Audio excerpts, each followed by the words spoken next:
What's up, Vogue? It's Sofia Carson here, and today I'm going to walk you through my everyday skincare routine and my go-to soft glam look. So I want to start off with lighting a candle because I really believe in doing little things that make you feel good. Okay, so now we're ready. Okay, so I'm going to wash my face with my cleanser. Just use like a little dot of the cleanser. I just spray my face with this face mist that's really hydrating. And we let that sit. And then I use these pads that I've been using for years and years and years. And they're just great to kind of keep your skin in check. And I use them on my cheeks and in my T-zone. Me, my sister, and my mom have been using the same skincare actually for years. So all three of us use the same things. Then I'm gonna finish off with kind of like my moisturizer, which is right here. My skin is actually, it's not temperamental, which is good, and it's a little bit on the drier side, but you know, with all the work that I do, and especially movies and the long hours and the makeup, it's just really important to kind of keep my skin in check and to have a routine set. And my mom and my grandma have the most beautiful skin, and they always really taught us the importance of skincare, and especially taking care of our skin from the sun and using SPF, so we're really on it, and I just really enjoy skincare as well. What I'm gonna do is what I would do if I was on set, which I would put under eye patches on. I love to do this in the mornings. It just kind of helps with puffiness and it just feels great.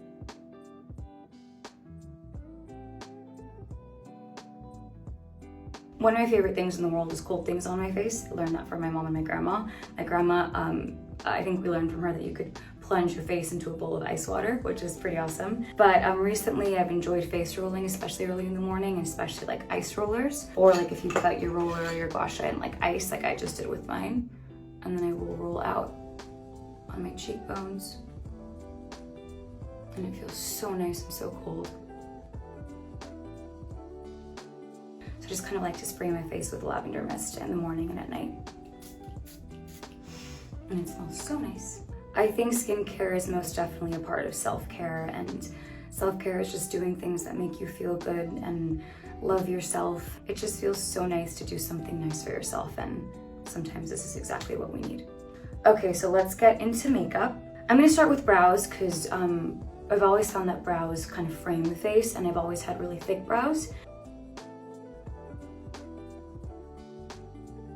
I brush them up. And I'm pretty obsessive about brushing them straight up. I've always had really thick eyebrows, and when I was younger, it wasn't really, the thick brows weren't a trend, they weren't in.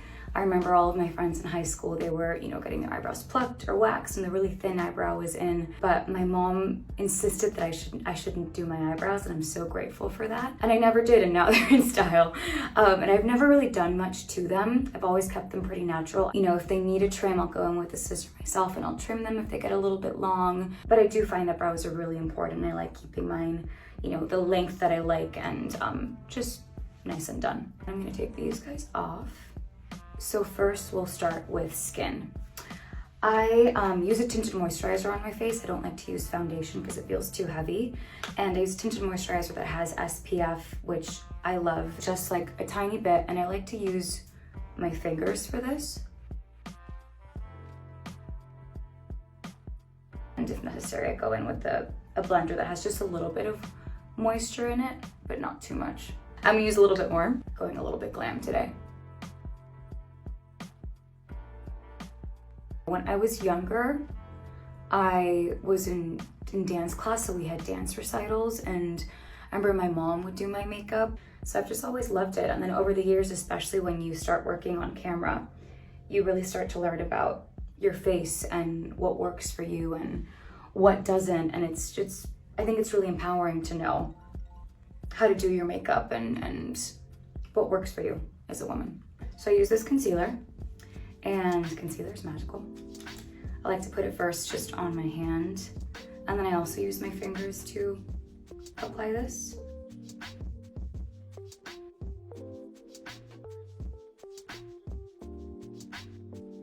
Recently, I'm really into powder and more of a matte finish. So I love to, especially if I'm doing a soft glam look, I like to bake. which means just using a beauty blender and powdering, you know, your under eyes, all around your face if you want to, and it's a trick that's just great and makes everything really bright. So do my under eyes first.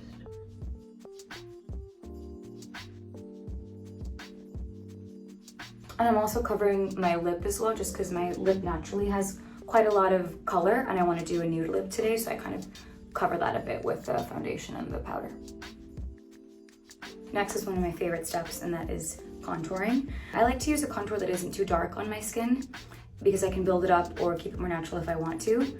I like to go kind of high up on my cheekbone.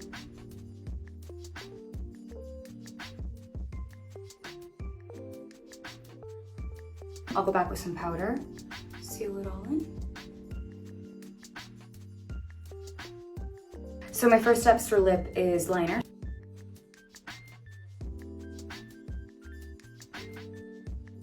I'm just gonna mix both of these shades. One has a little bit more of a pink, and one has a bit more of a nude.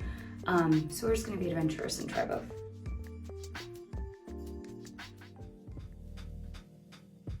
This is the more nude one.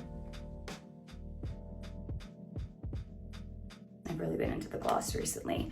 And my favorite gloss for years and years and years has been this Revlon gloss. So whenever you've seen me literally on a carpet with a pinky, nudie, glossy lip, this is the color that I use.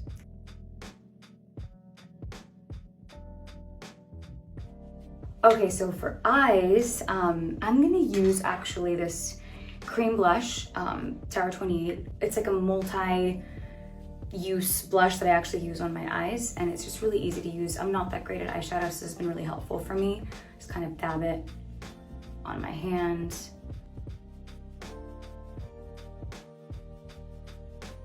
I also just like to use a little bit of a brush and put some under my eye as well and just smoke it out.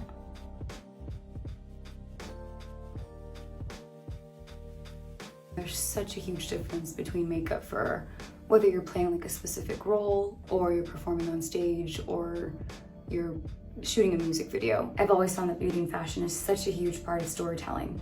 And so for all of my videos and all my performances, every choice that I make in terms of beauty and fashion is very much informed by the overall creative, and it's just really fun to kind of bring all of that to life. And I'll bring it up just a little bit towards the outside of my eye because I like that shape. And then afterwards I will kind of go in with the brush and just, you know, blend as much as I know how. I'm gonna do the inner corner highlight. So I'm just gonna use this palette and use the light color right here, and I'll just go in the inner corner.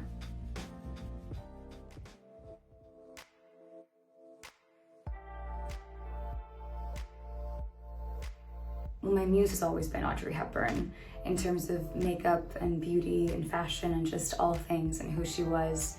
I just love that she really is just like the definition of timeless beauty. I have been using the same eyelashes on my eyes forever. So I'm gonna use these lashes with just this black glue. Actually, the craziest place I've done lashes is in a moving car, and I've done that more than once. So I just put glue on my hand. I used to only use the white glue, and then my makeup artist turned me on to the black glue, and it's pretty life-changing because it just blends so much better with the lash and your natural lash. So here we go. And it's also important to get them at the perfect level of stickiness or tackiness for the glue. It's key in lash application over here.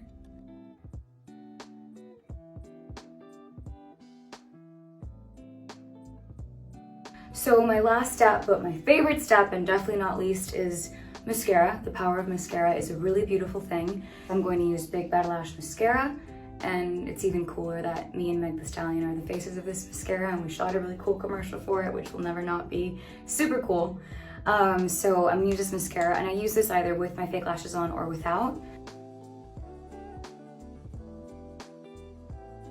Whenever I go to like a pharmacy, which is very often, and I see my face next to Revlon, will never not be the most surreal thing in the world, especially when I stand there and people are like buying the Sophia red lipstick or buying the Big Bad Lash, will just never not be so incredible. Okay, so I think I'm officially done with all of my makeup. So the next step is just gonna be blending out all of this excess baking that I have here. Over the years, no matter how beautiful the makeup was that I had on or how amazing the wardrobe was and the hair and makeup, if I didn't feel beautiful in here, you didn't see it out here. My mom has always told me that happiest girls are the prettiest girls. To me, that's always been the message that I've always wanted to share in everything that I do, that beauty is something that we are, not something that you can see. This is kind of an old school trick that I think my mom also did when she was younger. You actually spray hairspray on the brow brush and then brush your brows with it, and it just really keeps them there. And then I go in. So let me take my clips off and make sure that my hair is all set too. This is also a very signature ponytail for me. I'm a fan of the sleek pony. This pony was born, I think it was born the day of my first Oscars, which was actually a look that was completely inspired in Audrey Hepburn's first Oscar look. And I wore a sleek bun with this kind of severe side part, and I wore it in a bun, and I just fell in love with it, and it just felt like me. And I love to use this hairspray just to make everything nice and perfect. I've always loved perfume and fragrances since I was a little girl. My grandma, that was like one of her favorite things that she would give to me and my sister was fragrances. So I'll never leave my house without spraying this on first for the perfect day or night or whatever. I also like to spray a lot and on my wrist too. Okay, so this is the final look. This is my go-to soft glam. And thank you guys so much for being here. I love you guys so much, and I'll see you soon. Mwah.